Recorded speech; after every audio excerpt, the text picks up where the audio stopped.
రైస్లోకైనా రోటీలోకైనా perfect combination అయినా ఈ పన్నీర్ మసాలా కర్రీని ఎలా ప్రిపేర్ చేసుకోవాలో చూపిస్తాను. మంచి గ్రేవీ కన్సిస్టెన్సీతో సూపర్ టేస్ట్గా ఉంటుంది.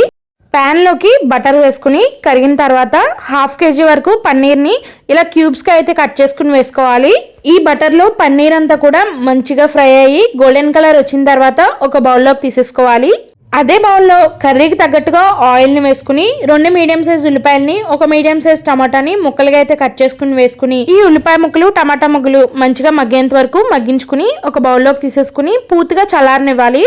ఇప్పుడు ఈ ప్యాన్ లో 4 నుండి 5 లవంగాలు, 2 బిర్యానీ ఆకుల్ని, గుప్పెడంత జీడిపప్పు వేసుకుని వేయించుకున్న తర్వాత మగ్గించి పెట్టుకున్న టమాటాని ఉల్లిపాయని పేస్ట్ లా చేసుకుని వేసుకుని 1 స్పూన్ వరకు అల్లం వెల్లుల్లి పేస్ట్ వేసుకుని మూత పెట్టేసి మీడియం ఫ్లేమ్ లో పచ్చివాసన పోయేంత వరకు ఆయిల్ పైకి సెపరేట్ అయ్యేంత వరకు మగ్గించుకోవాలి. ఇప్పుడు దీంట్లోకి 2 టేబుల్ స్పూన్ల వరకు కారాన్ని, 1 స్పూన్ వరకు ధనియాలు, జీలకర్ర, గరం మసాలా పౌడర్ ని, రుచికి సరిపడగా ఉప్పు, 250 ml వరకు నీళ్లు, నానబెట్టుకున్న కాజు గసగసాలని పేస్ట్ లా చేసుకుని వేసుకోవాలి.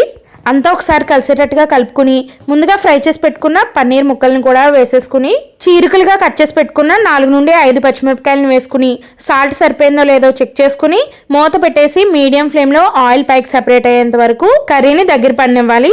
ఫైనల్ గా చాప్ చేసి పెట్టుకున్న కొత్తిమీరని కూడా వేసేసుకుని బాగా మిక్స్ అయ్యేటట్టు కలుపుకుని రైస్ లోకైనా రోటీలోకైనా దేనికైనా సరే సూపర్ గా ఉంటుంది. వీడియో నచ్చితే లైక్ చేసి సబ్స్క్రైబ్ చేసుకోండి.